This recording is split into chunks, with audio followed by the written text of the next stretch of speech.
만일 사제 안수를 받고 또 고아원 창립을 준비하기 위해 영국으로 돌아가야 하지만 않았다면 나는 이 작은 해외 교구에서 정말 행복한 생활을 하면서 그들 가운데 즐거운 마음으로 머물 수 있었을 것이다. 여기 머무는 동안 날씨는 지독히 더웠다. 다른 사람들도 그렇게 하므로 나는 줄곧 바닥에 누워 잠을 잠으로써 나 자신을 역경에 단련시키기로 했다. 그렇게 계속하자 나는 그것이 역경은커녕 오히려 침대에 누워 자는 것과 똑같이 편안하게 느껴졌다. 조지 위필드, 길리스 박사의 책에서. 조지아의 선교사로. 위필드를 싣고 아메리카로 갈 위테커호가 딜항에 정박하여 출항을 기다리고 있는 동안 세뮤얼 호는 아메리카에서 유한 웨슬리를 싣고 항해에 오고 있었다. 웨슬리는 한 가지 숭고한 목적을 갖고 아메리카로 갔었다. 나의 주된 동기는 내 영혼을 구원하고자 하는 소망이다. 그는 홀리클럽에서 시행했던 것과 같은 유형의 연단을 통해서 구원이 임한다고 생각했으며 신세계인 아메리카 땅에서 여러 가지 고난을 겪음으로써 그 목적을 이루는 데 크게 도움을 받을 것이라고 믿었다. 그러나 그는 구원이 인간의 어떤 노력의 과정으로서는 결코 획득될 수 없다는 것을 깨달음으로써 그 소망들이 산산이 부서진 채 영국으로 돌아왔다. 이제 그는 자신이 내적으로 변화되어야 한다는 것을 알게 되었으며 그래서 고백하기를 나는 무엇을 배웠는가? 나는 다른 사람을 회심시키기 위해 아메리카로 갔지만 사실은 나 자신도 하나님께 회심한 자가 아니라는 것을 조금도 깨닫지 못하고 있었다고 했다. 웨슬리는 모라비아 교도들로부터 이 진리를 배웠다. 그들은 독일인들로서 아메리카로 가는 배에 동승했던 적은 무리의 사람들이었다. 그는 다른 승객들을 위해 비천한 일도 마다하지 않고 기꺼이 하는 그들의 태도에도 눈길이 쏠렸거니와 가장 놀랐던 것은 배가 폭풍을 만났을 때였다. 거친 파도가 배를 집어삼킬 듯이 몰아쳤고 영국인들 사이에서는 날카로운 비명소리가 들려오기 시작했다. 하지만 그 독일 사람들은 남자, 여자, 어린 아이들 할 것 없이 모두 모여 믿음과 찬양의 노래를 조용히 부르고 있었다. 웨슬리 자신도 그 폭풍우가 몰아치는 동안은 죽을까봐 두려웠다고 고백했다. 조지아에 머무는 동안 웨슬리는 그 모라비아 교도들과 더 친해졌다. 그들이 구원의 확실성에 관해 증거하는 말을 듣고 웨슬리는 자신이 비록 학자요 성직자이기는 하지만 저들이 말하는 것과 같은 확신에 대해서는 무지하다는 사실을 깨달았다. 이것이 그와 복음주의적 기독교와의 첫 접촉이었으며 이 만남은 그에게 지속적인 영향을 끼쳤다. 요한은 조지아에서 어려움 밖에는 겪은 일이 없었다. 그곳에서의 생활은 순결했으나 지혜롭지 못한 연애 사건으로 막을 내리게 되었다. 그는 명예훼손죄로 1000파운드의 벌금을 내려는 소송에 휘말려 사우스 캐롤라이나의 찰스톤으로 피했다가 거기서 영국으로 돌아왔다. 딜에 상륙한 요한은 위필드가 탄 배가 가까운 곳에 있다는 것을 알게 되었다. 조지아로 오라고 재촉한 데 대해 위필드에게 책임을 느낀 그는 제비뽑기를 했다. 즉 여러 개의 종이 쪽지에 서로 다른 몇 가지 선택안을 써넣고 무작위로 그중 하나를 뽑아낸 것이다. 그가 집어든 쪽지에는 그를 런던으로 돌아가게 하라고 씌어 있었다. 그는 위필드에게 전가를 보내 제비뽑기 결과를 알렸으나 위필드는 그렇게 할 수 없다는 답신을 보내왔다. 그리하여 요한은 런던으로 떠났고 위필드는 조지아로 항해해 갔다. 그날이 1738년 2월 2일이었다. 웨슬리는 런던에 도착해서도 이 일에 관해 아무 말도 하지 않았지만 위필드의 사역이 어떤 결과를 이루어 놓았는지 틀림없이 눈으로 보았을 것이다. 그는 위필드가 주관하는 예배에 엄청난 인파가 몰렸다는 소식이며 그의 청중 가운데는 늘 몇몇 귀족들이 있었다는 사실, 그가 중생의 필요성에 관해 설교했다는 것, 그의 사역의 영향으로 많은 사람들이 그 중생을 체험했다는 소식 등을 듣지 않을 수 없었다. 낙담스럽기는 했지만 웨슬리는 자신도 어느 정도 그런 성공을 거두리라 작정을 했음에 틀림없다. 대항을 항해해 가는 동안 위필드는 위테커호에 승선한 모든 사람들의 목사 역할을 했다. 그 배에는 승무원들 외에도 20여 명의 부녀자와 아이들, 그리고 100여 명의 군인들이 타고 있었다. 이 배와 또 동행한 다른 두 척의 배는 먼저 지브롤터에 들러서 거기서 더 많은 군인들을 태울 예정이었다. 그리고 나서 조지아로 가면 그 군인들은 그곳에 복무하면서 플로리다의 주둔에 있는 스페인 군으로부터 그 식민지를 방어하는 일을 할 거라고 했다. 배 위에서 맞은 첫날 아침, 위필드는 내가 너희 중에서 예수 그리스도가 그의 십자가에 못 박히신 것 외에는 아무것도 알지 아니하기로 작정한 자신의 작정을 선언했다. 이 말은 군인들과 선원들 그리고 선장의 비웃음을 샀다. 첫 번째 주일날 카트놀이하는 광경과 서로 저주하고 욕설을 퍼붓는 소리 외에는 보고 들을 수 없었다 라고 그는 썼다. 욕만 하는 체질을 타고난 듯 쉴 수 없이 욕을 해대는 중이 한 사람을 꾸짖을 셈으로 가끔씩 고개를 그쪽으로 돌리는 것 외에는 글을 쓰는 것밖에 달리 아무 일도 할 수가 없었다. 이따금씩 그는 내 시선을 의식했음인지 박사님 이해하쇼 라는 말을 던져놓고는 다시 욕설을 하며 카드놀이를 계속하는 것이었다. 이 가망 없는 상황에 직면하여 위필드는 배 안에 있는 모든 사람들에게 복음을 전하려는 시도를 시작했다. 그의 재치와 열심은 거룩한 관계로서 그들을 붙잡을 수 있기를 이라는 말에 잘 표현되어 있다. 그런 배에서의 생활 조건은 두말할 필요도 없이 비참했을 것이다. 위필드는 맛있는 음식 몇 가지와 의약품을 조금 가지고 배에 탔는데 승객들 중에 병자가 많이 생기는 바람에 그는 날마다 그들에게 가서 가진 것을 나눠주고 격려해 주었다. 상황이 그러했으므로 그는 설교를 하려고 하지는 않았지만 사람들이 들을 수 있도록 매일 아침 저녁으로 갑판 위에 올라가 기도문을 읽었다. 그러나 나흘 후 그는 군인들을 위한 유리문답 공부를 시작할 수 있었다. 첫 번째 날 아침에는 6, 7명이 참석했지만 참석자 수는 꾸준히 불어나 일주일이 지나자 그 수는 20명에 달했고 이에 그는 주기도문 강해반을 신설했다. 이것이 호응을 얻자 그는 기도문을 읽을 때마다 설교를 하기 시작했다. 이런 공적인 노력 외에 위필드는 개인적인 친분 관계를 맺는 데에도 힘을 썼다. 그는 신사 몇 사람과 아침 식사를 함께 했으며 아담 안에서 우리가 타락한 일과 중생의 필요성에 관해 또 다른 사람들과 1시간씩 대화의 시간을 가졌다고 말했다. 밤에는 갑판 위로 올라가 항해사와 이야기를 나누었고 어떤 때에는 밤 11시까지 섬 위에 앉아 선원들과 더불어 의와 절제와 다가올 심판에 관해 토론을 하기도 했다. 배 안에 있는 모든 사람들에게 꾸준히 호감을 얻게 된 위필드는 여자들을 위한 요리문답반을 매일 열었고 거기에 성경 공부반도 덧붙여 열었다. 또한 그는 동행한 제임스 허버쉔이라는 사람으로 하여금 어린이들을 위한 초등교육을 시작하게 했으며 군인이나 선언할 것 없이 누구든 배우거나 읽기를 원하는 사람은 그 반에 참석할 수 있게 했다. 위필드는 군인들의 지휘관이자 그 배의 선장인 사람과 커피 한잔을 하면서 그 지휘관과 대형 선실에 있는 다른 신사들에게 짤막한 메시지를 전하고 싶다는 뜻을 표명했다. 지휘관은 곧 이에 동의했고 그가 자신의 부하들에게 베푼 호의의 감사를 표시했다. 선장은 곧 갑판 위로 의자들을 내와 의자를 가로질러 두꺼운 판자를 깔라고 명령했다. 이렇게 해서 위테크호의 갑판은 일종의 선상계배당이 되었다. 또한 위필드는 누구든 악보를 볼 줄 아는 병사는 함께 모여 매일 찬송가를 부르는 모임을 갖게 했는데 이는 집회 때에 남성 합창단을 세우려는 생각에서였음이 틀림없다.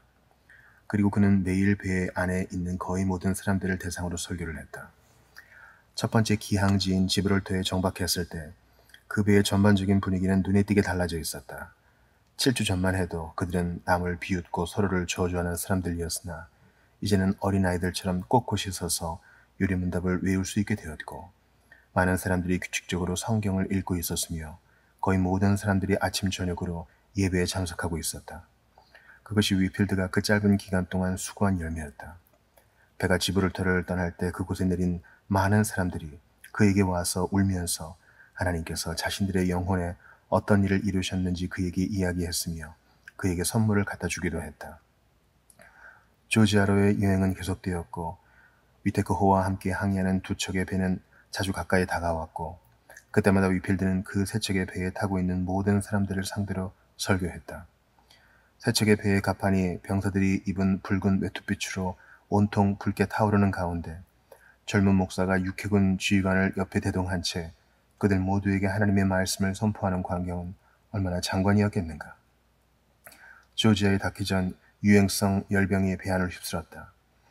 위필드는 여러 낮과 밤을 환자들을 신방하며 보내다가 예상했던 대로 그 자신도 열병에 걸리고 말았다.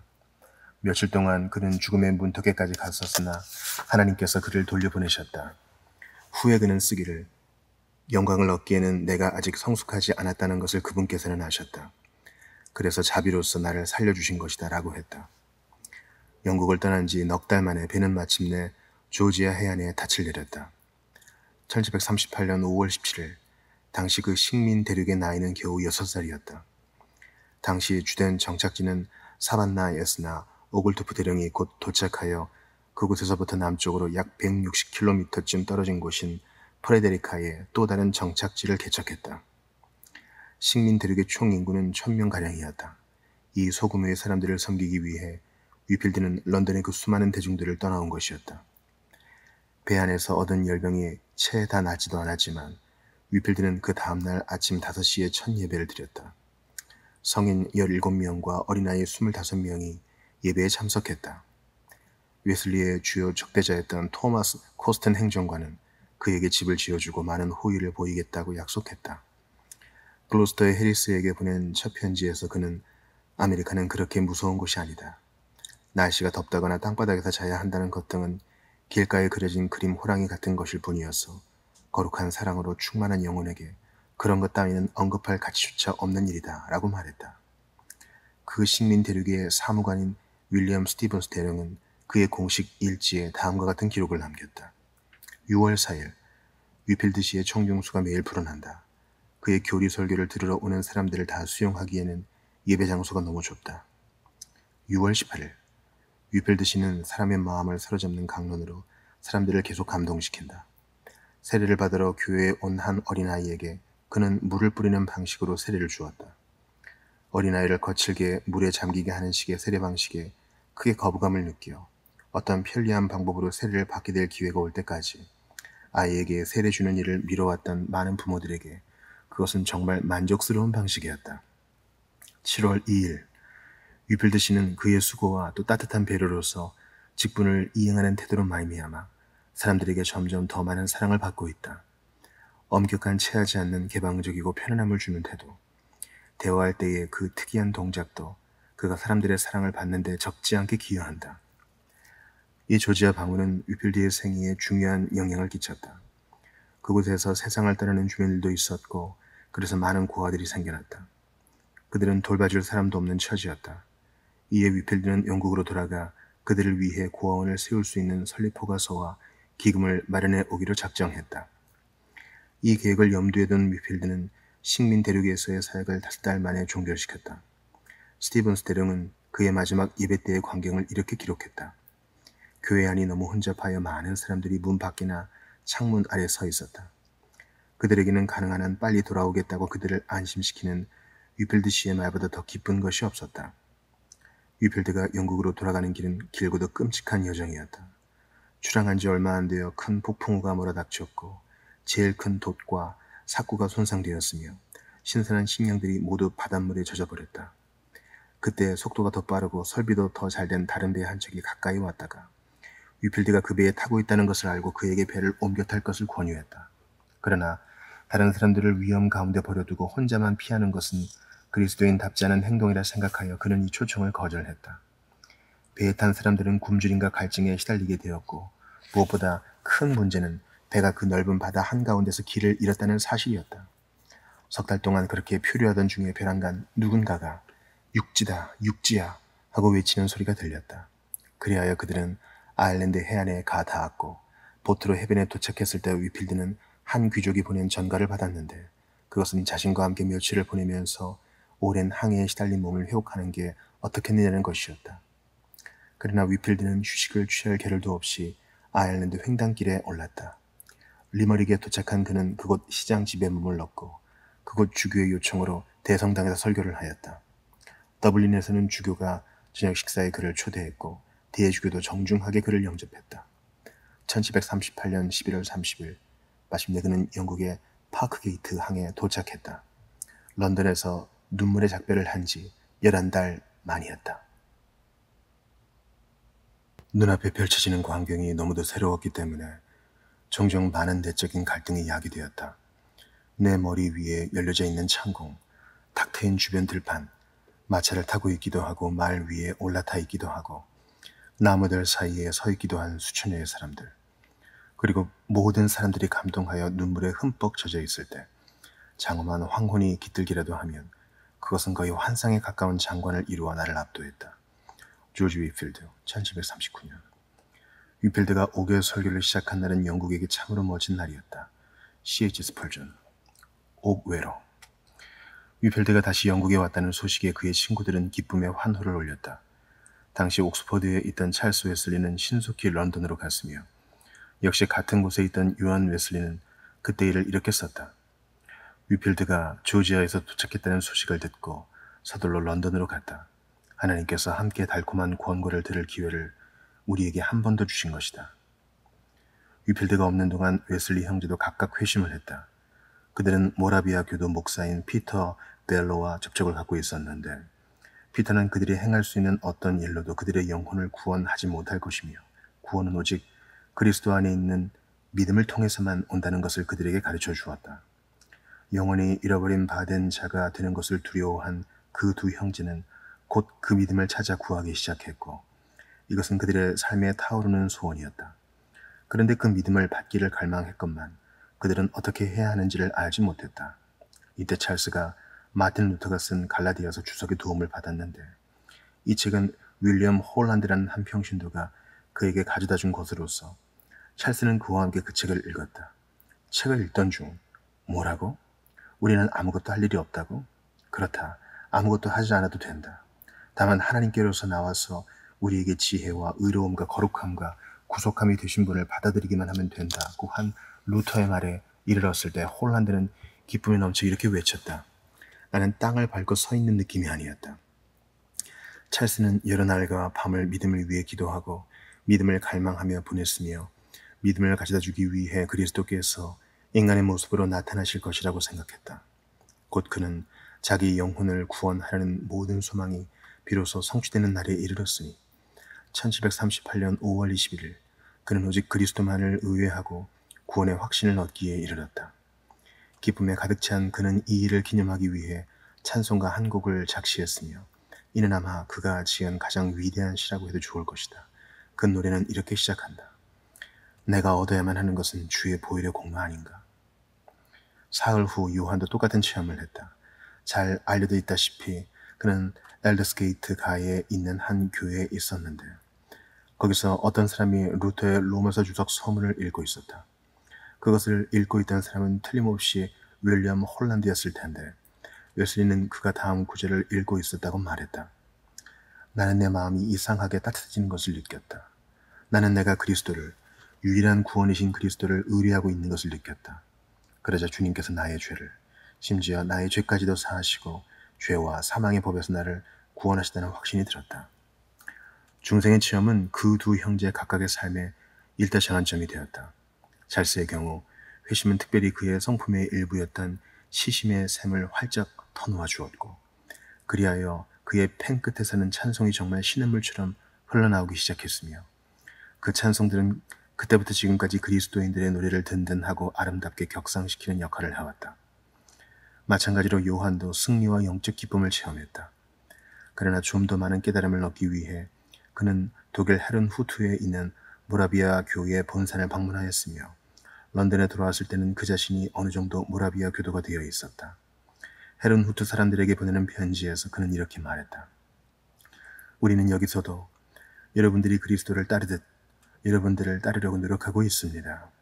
비록 내 동생과 나는 런던에 있는 대부분의 교회에서 설교하는 것이 허용되지 않지만 그래도 예수 안에 있는 진리를 자유롭게 말할 수 있는 형제들이 남아있다는 데 대해 하나님께 감사드립니다.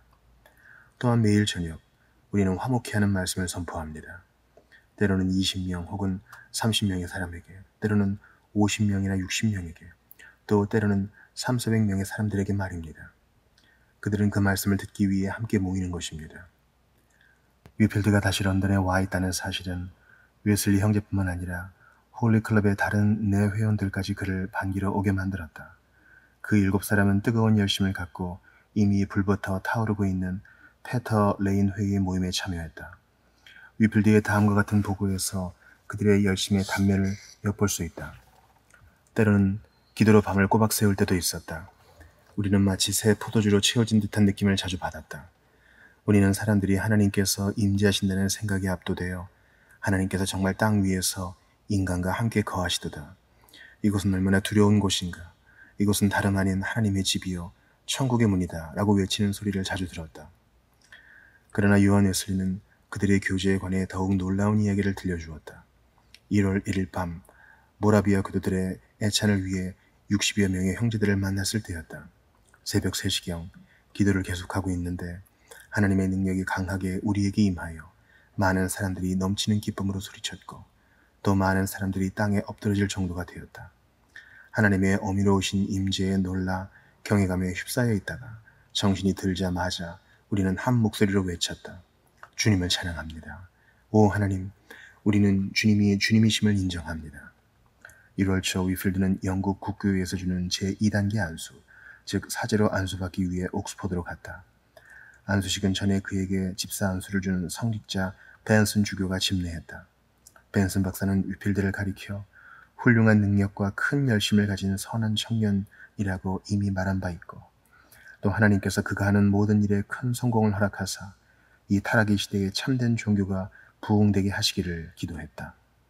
위필드는 첫 번째 안수를 받을 때와 마찬가지로 영적 책임을 두렵고 떨리는 마음으로 의식하면서 두 번째 안수를 받았다. 조지아로 가기 전부터 어느 정도 뚜렷하게 나타나고 있던 위필드에 대한 반대는 그가 없는 동안 눈에 띄게 커져 있었다. 과거 몇몇 성직자들은 그가 영국을 떠나면 곧 그의 영향력이 사그라들 것이라 생각하면서 위필드의 사역을 그냥 묵인해 주었다. 그러나 그들은 자신들의 예상이 완전히 빗나갔음을 알게 되었다. 그가 없는 동안에도 그의 추종자들은 브리스톨에서, 글로스터에서, 그리고 런던에서 여전히 그를 크게 기리면서 그가 곧 돌아오기를 기도했다. 그가 행한 9편의 설교는 책으로 발간되었고 그중 중생이라는 제목의 설교는 매우 널리 유포되어 일종의 감리교 운동 선언문 같은 것이 되었다. 더욱이 아메리카 여행기라고 할 수 있는 일지도 책으로 발행되어 그가 알지도 못하는 사이에 3명의 발행인이 각각 그 책을 간행했다. 이리하여 전혀 그의 의도가 아니었음에도 불구하고 그는 여전히 대중들에게 잊혀지지 않고 있었던 것이다. 전에 위필드는 몇몇 교회에서 설교를 하고 조지아 선교를 위해 헌금을 받곤 했다. 런던에 다시 돌아온 그는 그 교회들에서 전보다 더 큰 도움을 받을 수 있으리라고 생각했다. 이제는 고아들을 돕기 위한 기금 마련을 위해 설교를 하고 있기 때문이었다. 그러나 런던에 돌아온 지 이틀째 되던 날 그는 이렇게 말했다. 벌써 5교회가 나를 거부했고 목사들 중에는 나를 여기서 떠나게 만들려는 사람들도 있다. 그럼에도 불구하고 그는 엄청난 사역을 했다. 그는 총 15교회에서 설교했으며 가장 열심히 수고한 곳은 역시 페터 레인회를 비롯한 공동체들에서였다. 그의 줄기찬 활동의 단면이 다음 보고에서도 뚜렷이 나타난다. 이번 주에는 9번 설교했고 거의 18번이나 강의를 했다. 아침부터 한밤중까지 쉴 사이 없이 일한다. 나에게로 오는 사람들은 끝이 없고 그들은 갓 태어난 아기들처럼 말씀의 신실한 저주로 먹임받기를 더욱더 갈구하는 듯하다. 그러나 위필드는 이런 상태가 오래 계속되지 못하리라는 것을 느꼈다. 그는 자신과 웨슬리 형제가 곧 모든 교회들에서 거부당할 것이며 심지어 공동체들에서 사역하는 일도 금지당할 것이라고 느꼈다. 그러던 중 어떤 교회에서 설교를 한 후 자신이 교회 안에서 설교하는 동안 많은 사람들이 교회 밖에 서 있었다는 말을 들은 그는 이렇게 말했다. 이런 상황은 나로 하여금 5교회에서 설교를 하면 어떨까 하는 생각을 하게 만들었다. 몇몇 친구들에게 이런 생각을 밝혔더니 그들은 미친 짓이라고 했다. 하지만 어떤 일도 성급하게 이루어지지 않도록 우리는 무릎 꿇고 기도했다. 그러나 5개 설교라는 아이디어는 원래 위필드가 창안한 것이 아니었다. 그것은 지칠 줄 모르고 두려움도 없는 역동적인 웨일즈 사람 호엘 해리스와의 편지 교환을 통해 얻게 된 아이디어였다. 학교 선생인 해리스는 위필드와 거의 비슷한 때의 회심한 사람이었다. 그는 평신도였고 따라서 설교하는 것이 허용이 안 되었지만 자신의 집에 사람들을 모아놓고 하나님께서 자신의 영혼에 어떤 일을 이루어 주셨는지를 그들에게 증거하기 시작했다. 해리스는 한 걸음 더 나아가 여러 가지 5개 행사, 이를테면 박람회나 스포츠 경기 등에도 활동적으로 참여했으며 승마용 발도둠대나 돌담, 거리에 놓은 탁자 등 연단으로 사용할 수 있는 것은 무엇이든 이용하여 복음을 전했다. 그의 노력은 뜨거운 열심으로 특징 지어졌으며 하나님께서 내리시는 복도 그에게 풍성히 임했다. 그는 행정관들과 성직자들의 신랄한 반대에도 부딪혔으나 강한 신념으로 일하는 그는 많은 사람들을 영광스러운 회심으로 이끌었고 그리하여 남부 웨일즈 사람 상당수가 이 열렬한 사랑과 또 그의 메시지에 대해 알게 되었다. 해리스는 정식으로 안수를 받지 않았기 때문에 자신이 하는 일을 설교라고 부르지 않았다. 그는 그것을 다만 권면이라고만 불렀다. 하지만 그는 학교에서 가르치는 일을 그만두고 이 일에만 전념했는데 다음과 같은 그의 말에서 우리는 그가 지녔던 정신의 일면을 엿볼 수 있다. 끝까지 사람들을 권면해야 한다는 강한 필요성이 나를 짓누른다. 나는 누구를 만나거나 함께 여행할 때면 그들의 영혼에 관해 이야기를 하지 않고는 견딜 수가 없다. 축제 기간 동안 나는 우리 교구 내의 이 집 저 집을 찾아냈다. 나의 음식, 나의 음료는 하나님을 기쁘시게 하는 것이다. 내 영혼에는 불길 하나가 타오르고 있으며 나는 능력으로 옷 입었다. 국왕이 내 가까이 있다면 나는 그에게도 말할 수 있었으련만. 나는 권위 있게 목소리를 높였고 그러면 모든 사람들의 표정에서 두려움과 공포를 읽을 수 있었다. 나는 병력과 같은 큰 소리로 귀족들과 세속적인 성직자들과 모든 사람들에게 도전했다. 조지아에서 돌아온 지 얼마 안 되어 위필드는 해리스의 소문을 듣고 그에게 편지를 썼다. 해리스는 답신을 보내왔고 이 두 사람은 비슷한 정신으로 비슷한 일에 힘쓰고 있음이 분명해졌다. 위필드는 웨일즈로 가서 해리스를 만날 작정을 했고 그곳에 가서는 그가 옥외 집회를 인도하는 현장에 함께 가서 그가 그 엄청난 과업을 이행하는 광경을 지켜보기로 했다. 웨일즈로 갈 때 위필드는 한 시골 유지의 아들인 윌리엄 슈어드라는 사람을 대동하고 갔다. 슈어드는 주식 투자에 성공하여 상당한 재산을 모은 사람으로서 자선 학교를 돕는 일에 많은 후원금을 대기도 했으며 영적인 일에 도움을 줄 사람을 찾아다니다가 찰스 웨슬리를 만났고 찰스는 곧 윌리엄 슈어드가 믿음을 증명해 보였다고 알릴 정도가 되었다. 그러나 위필드가 아메리카에서 돌아오자 슈어드는 곧 위필드에게 깊이 감화되어 자기 재산을 그의 마음대로 쓸 수 있게 했으며 그가 가는 곳은 어디든지 따라가고자 했다. 웨일즈로 가는 길에 위필드는 웨스틀리 홀 목사 부부의 집에 들렀는데 웨스틀리 부인은 웨슬리 형제의 누이였으며 과부인 그들의 어머니 수잔나 웨슬리도 당시 그 집에서 홀 부부와 함께 살고 있었다. 수잔나는 또 다른 아들인 사무엘에게 보내는 편지에서 위필드가 방문한 일을 알리면서 이렇게 썼다.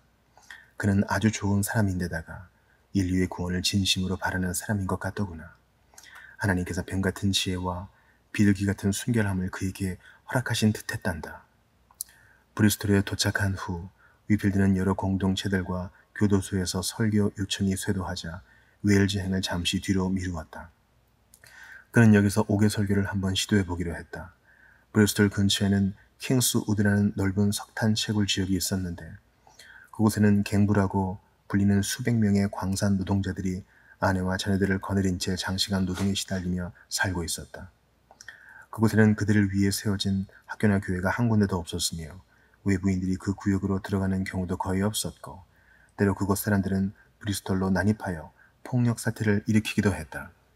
때는 2월이었고 그의 겨울은 유난히도 추웠지만 브리스톨에 도착한 후 처음 맞는 토요일 날 위필드와 슈어드는 킹스우드로 갔다.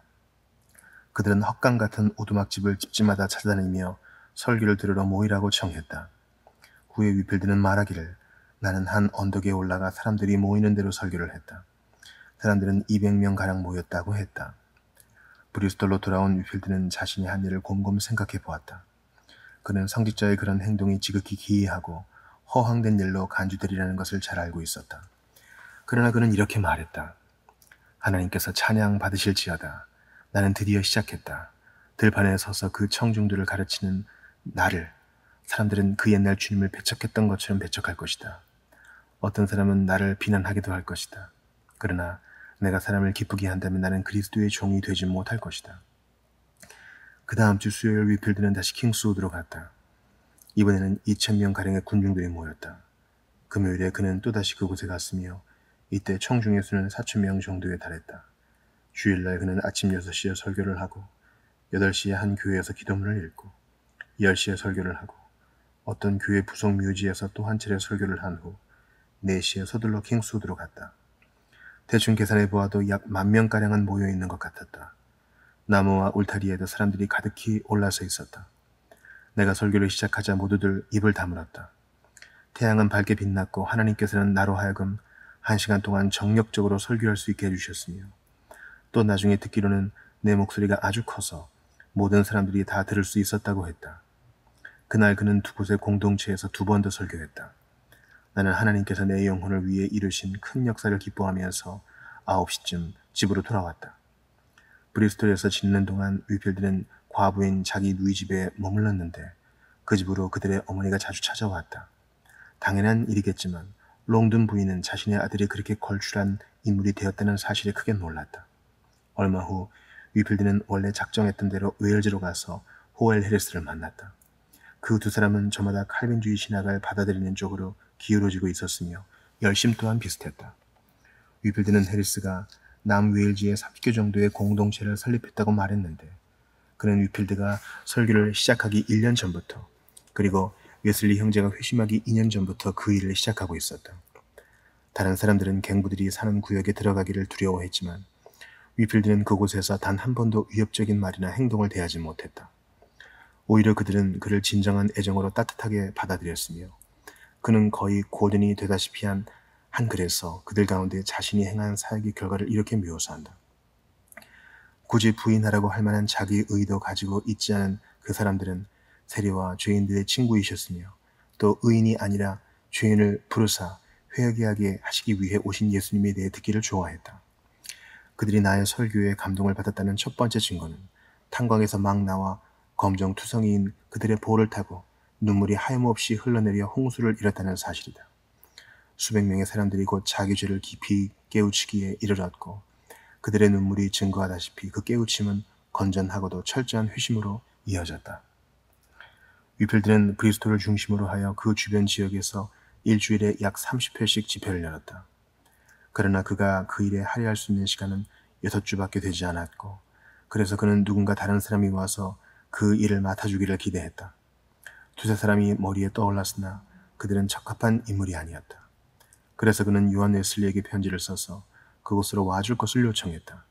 하지만 웨슬리는 야외 설교의 가능성에 흥미를 갖기는 했어도 즉각 그의 요청에 응답하기에는 영국 국교회의 고유한 특성이 너무 엄격하게 체질화되어 있었다. 위필드의 편지를 받고 나서 웨슬리를 비롯한 페터 레인 회의 회원들은 무작위로 성경을 펼친 후 그들의 시선에 처음으로 와닿는 구절을 이번 일에 대해 하나님께서 그들에게 주시는 지시로 생각하기로 했다. 그런데 어떤 한 구절이 4차례나 계속 펼쳐졌는데 그것은 고난 또는 죽음을 말씀하는 구절이었다. 웨슬리는 자신이 브리스톨에 가면 죽게 되리라는 뜻으로 이 일을 해석했다. 그럼에도 불구하고 그는 가겠다고 선언했고 찰스 또한 나도 그와 함께 죽기를 바란다고 말했다. 브리스톨에 도착한 후 요한은 이렇게 말했다. 위필드 형제는 주일 아침 보울링 그린에서 6, 7천여 명의 청중 앞에서 강해 설교를 했다. 정오에는 한햄산에서 역시 비슷한 수의 사람들 앞에서 설교했으며 5시에는 로즈 그린의 작은 언덕에서 설교했는데 모인 사람의 수는 3만 명은 되는 것 같았다. 들판에서 설교를 하는 광경을 생전 처음 보고 처음에 나는 이해하기가 힘들었다. 철저하게 고상하고 질서 잡힌 것만을 고집하던 나는 교회에서도 그런 것이 아닌 어떤 다른 방식으로 영혼을 구원하려 한다면 그것은 죄악이라고 생각했다. 그날 설교를 마친 후 위필드는 브리크야드 또는 글라스하우스라고 알려진 곳에서 예배가 또 한 번 있겠다고 광고했다. 그가 말한 시간에 사람들은 그곳에 모여 위필드를 기다릴 테지만 그는 자신이 직접 가는 것이 아니라 웨슬리를 보내어 그로 하여금 야외에서 설교를 해보게 할 계획이었다. 웨슬리는 그곳으로 갔고 모여있는 군중들을 보았으며 그래서 마지못해 설교했다. 그것이 그 이후 그의 생애 대부분을 바친 활동의 시작이었다.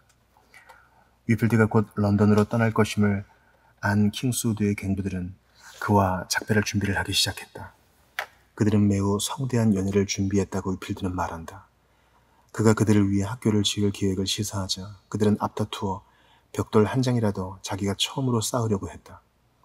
어떤 사람은 땅을 내놓기도 했고 벽돌을 희사한 사람도 있었다. 위필드는 이 일을 위해 지옥의 문이 이 계획을 방해하지 않기를 무릎 꿇고 기도했다. 갱부들은 20파운드 가량의 돈을 내놓았고 작전 기부금으로 40파운드가 약속되었다. 또한 그들은 노동력과 자신들에게 있는 건축 자재들도 제공하겠다고 약속했다. 킹스우드에서의 이 작별 행사가 있은 후 브리스톨과 그 주변 지역에서 자신이 시작해 놓은 일이 계속 잘 진행되리라는 기대에 만족감을 느끼며 위필드는 런던으로 떠나갔다. 그리하여 브리스톨에서의 사역은 웨슬리가 지도하게 되었다. 웨슬리는 위필드와 같은 큰 목소리나 극적인 웅변술 등은 갖추지 못했고 또 그의 설교를 듣기 위해 모인 회중의 수도 위필드의 설교 때보다 적었으며 그의 설교에는 지적인 내용과 의지력이 두드러져 보였으며 이는 그의 사역에 특이한 위력을 더해 주었다. 이제 그가 5개 설교자가 되었다는 사실은 그의 모든 것을 바꿔놓았으며 그는 모든 곳의 남녀들에게 복음을 전해줄 수 있고 그리하여 폭넓은 한 운동을 일으킬 수 있는 가능성이 자신 앞에 펼쳐져 있다는 것을 알게 되었다. 그는 브리스톨의 회중 앞에 서서 나는 아르키메데스의 공허한 외침과는 다른 의미에서 내가 설 곳을 달라. 그러면 지구를 흔들어 보이겠다고 외칠 수 있었습니다. 라고 선언함으로써 자신의 비전을 드러내 보였다. 내가 설 곳을 달라. 그러면 지구를 흔들어 보이겠다. 어느 것도 이 말만큼 웨슬리의 목적을 설득력 있게 지적해 줄 수 없었다.